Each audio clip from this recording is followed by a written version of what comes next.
Southeast London. Here's one of those blocks which used to be called industrial dwellings for artisans, built cheaply about a century ago.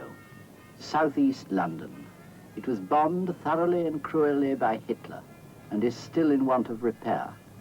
It's a place of small shops and friendly people. There's a different feel about it from the rest of London. Perhaps this is because it was originally in Kent, and the name of the county is still remembered. Along the old Kent Road, thousands of Londoners go to the seaside every year.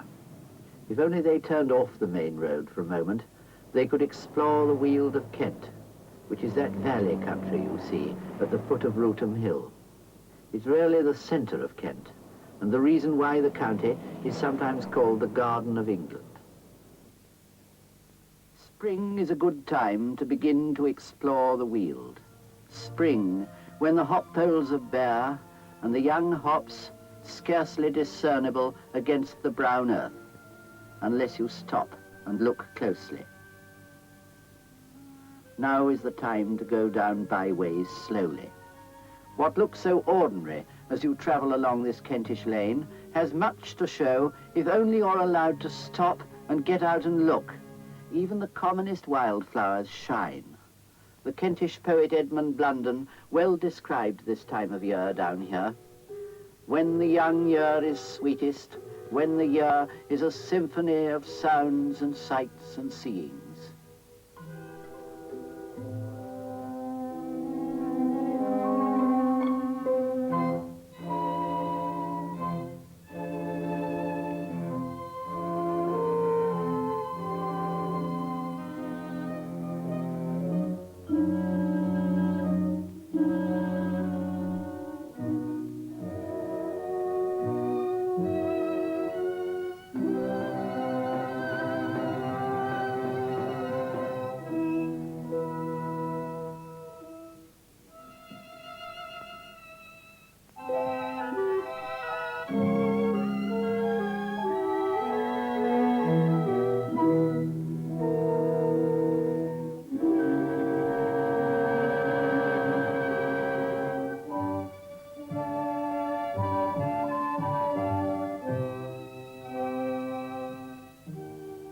In spring, the middle of the Weald is bright for miles with apple blossom. The Weald of Kent itself runs through the centre of the county from Cow Den on the Sussex border east to Ashford. Oast houses, mills and roads which wind like streams between the orchards. They don't call them orchards in Kent, they call them gardens, and the same goes for cherries and hop fields. Perhaps it's because you had to pay the parson tithe on a field or orchard, but not on a garden. Here in Marden, cherries bloom at the end of April and are harvested in June.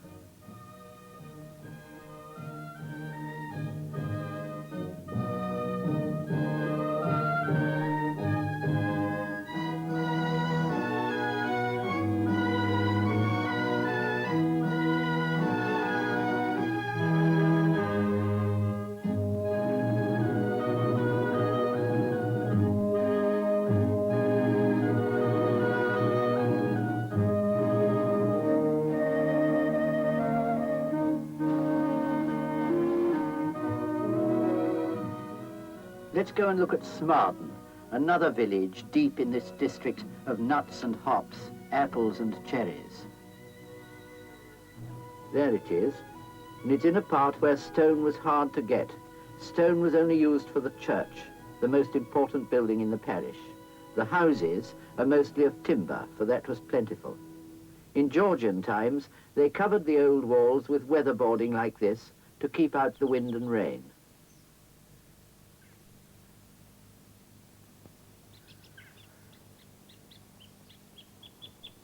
Smarden seems to have looked after its old cottages and repaired them, instead of letting them fall down, as usually happens in villages. Because of this, we can trace the history of the place in its houses. It was once a prosperous centre of the cloth trade, which was the chief industry of Kent in the 15th century and later. And there, I suspect, is the house of the Tudor cloth merchant, who drew attention to his success by having this carving done on the bressumer of his gable. There are other such carvings in the village. And although the houses of Smarden have often been converted to other purposes than those for which they were built, this one for instance, the houses are still there. Here, right at the north end of the village, you can see the old cloth hall. 17th century chimney stacks of brick, 17th century tiles, but the outer walls of the cloth hall are older, the oak beams filled in between with plaster. And a single oak branch with a natural curve in it has been used to support the projecting upper story. Round the corner, you can see where the bales of cloth were let down by a pulley into wagons, which jolted off down the lane. And that lane still looks today very much as it must have done when Shakespeare was alive. As we leave Smarden by way of the churchyard, I'll quote Blunden again, whose poems are so full of Kent. From this church they led their brides, from this church themselves were led, shoulder high, on these waysides sat to take their beer and bread. Names are gone, what men they were, these their cottages declare.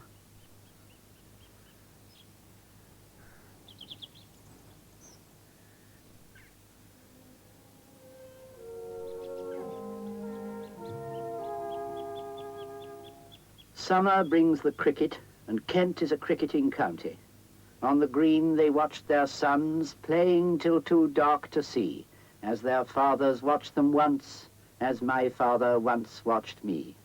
And here, probably, Blunden's father watched him play on the play stool at Benenden. Most Kentish villages have a green, and most greens have a cricket pitch. And nearly always it seems that the tower of the church is somewhere near watching the match. Here at Nettlestead, we leave the match and watch the church. I'm always excited by a church I haven't seen before. What's it going to be like? That tower with its small windows I should think is Norman.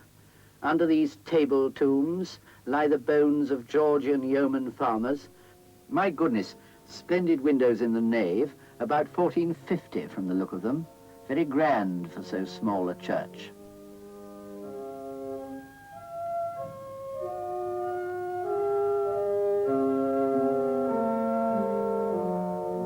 Ah, obviously loved and cared for.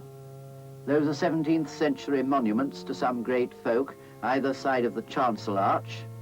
Rather a vivid modern carpet in Mother's Union blue, but here's something terrific. Old stained glass, still in the windows designed for it, canopies, saints, little figures in the top lights, everything. We are told that the art of stained glass has been lost, but that isn't true. People can make any colors now, but what the people knew who made this glass 5 centuries ago was which color to put against which to bring out the magnificence of each. For instance, those blue jewels, specially leaded into the border of the saint's robe, are shown up by the yellow and white of the border and the red of the robe itself. That's part of the secret of stained glass.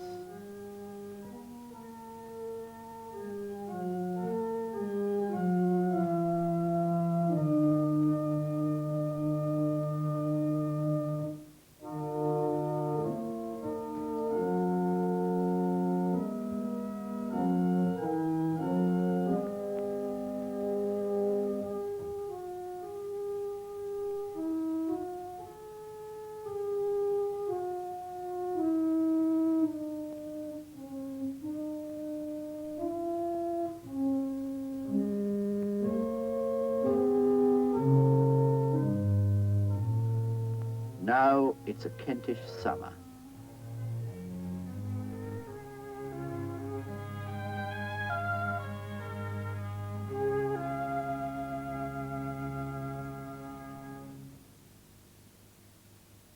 Beyond the oast houses is Sissinghurst Castle. At least it's not a castle now, but there must have been something much bigger here once. What you're looking at is just the entrance block to a large Tudor mansion. And there was a great house here. It was built by a man named Baker. Bloody Baker, he was called locally, because of all the Protestants he persecuted in the reign of his friend and employer, Queen Mary. I think blood must have soaked into the brick, for it's certainly a most marvellous colour. Kentish Tudor brick is the best-looking brick in England, and nowhere do I know it better than at Sissinghurst. For here, the brick has been specially moulded for window arches and mullions, doorways and chimney stacks.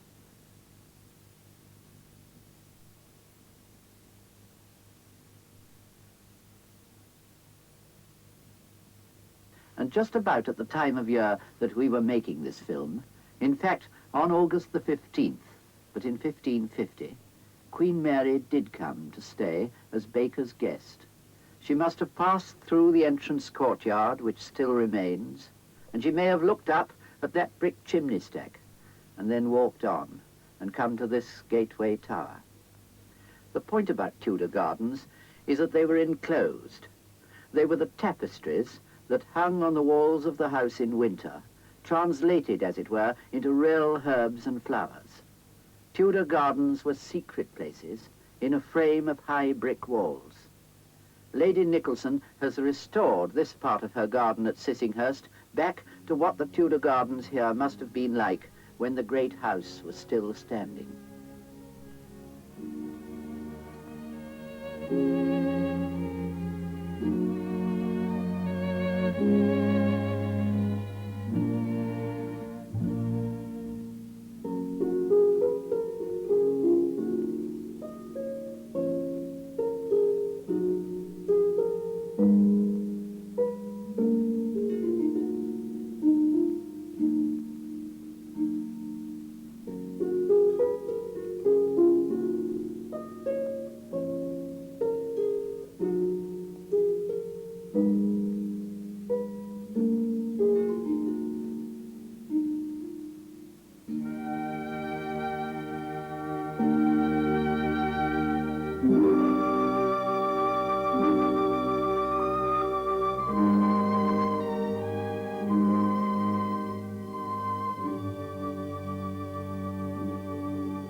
Here's quite a different way of treating a garden. Nothing secret or enclosed. The country around is part of the garden of the house. Whole woods and fields have been landscaped to give it a setting. It's Merryworth Castle, built in 1720 by the son of a rich nobleman who'd been on the grand tour to Italy and wanted to bring Italy back to Kent. He employed a Scottish architect, Colin Campbell, to design it for him, and everything has been sacrificed to magnificence on the ground floor. For instance, the only stairways are hidden behind the walls of this great circular entrance hall. They wind up to the gallery on the bedroom floor, and the upstairs bedrooms are nothing compared with the ground floor rooms. And over each of these are carved the symbols that show their various purposes. Music and embroidery above the entrance to the long gallery. The most splendid of all the rooms. It stretches along the whole of the south front of the house. The idea, you see, was this. When the Kentish skies were grey outside, you had your own private sky to look at, with its gods and goddesses in the clouds.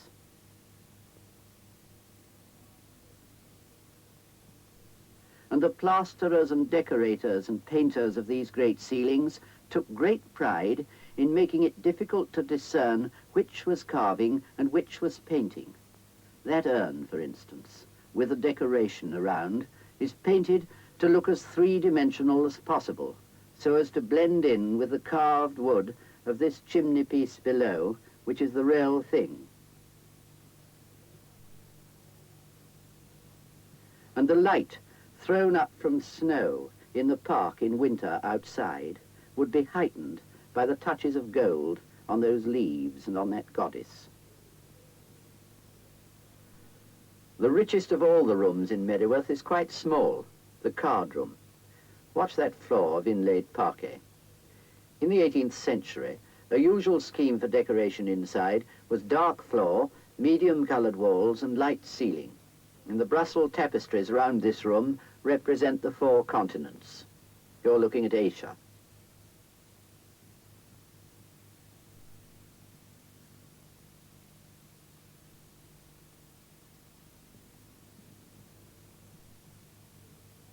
And then from Asia, up to a sky with winds at the corners, and in the clouds, the gods of Olympus.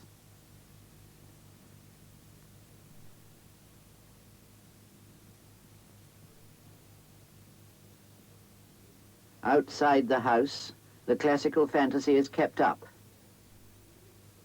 From this temple portico, you look across to another temple, and all Kent outside is planted to seem as much as possible like those oil-painted landscapes people brought back from the Grand Tour in Italy, that John Fane probably brought back when he built this house.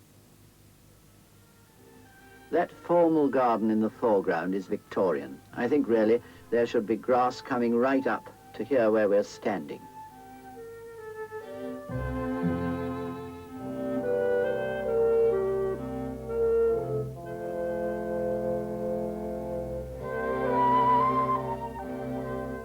At the end of summer, the hop harvest begins in the Weald. It's really a festival for East London, as Londoners for generations have come down here to pick the hops.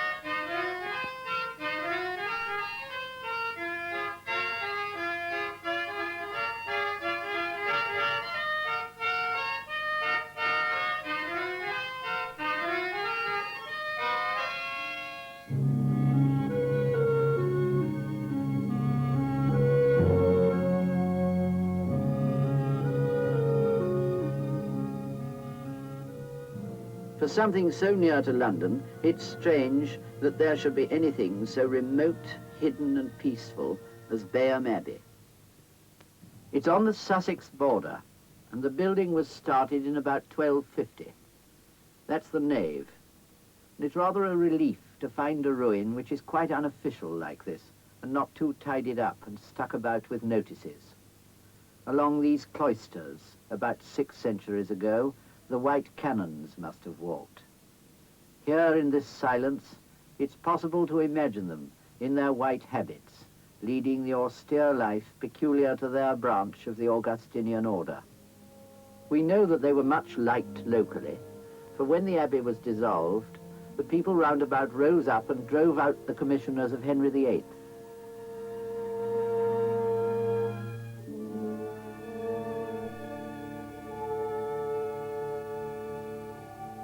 From this chapter house, which we're now coming into, they must have walked out into their great abbey church, which still adjoins it, with its choir and transepts, and its carved corbels and mouldings, now open to the sky.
Now autumn is here, when hedges glow with red and gold, as vivid as Kentish brick and tiles. We started to look at the Weald in spring. In autumn, London's lines are still true. The year is still sweet, and the Weald a symphony of sounds and sights and seeing.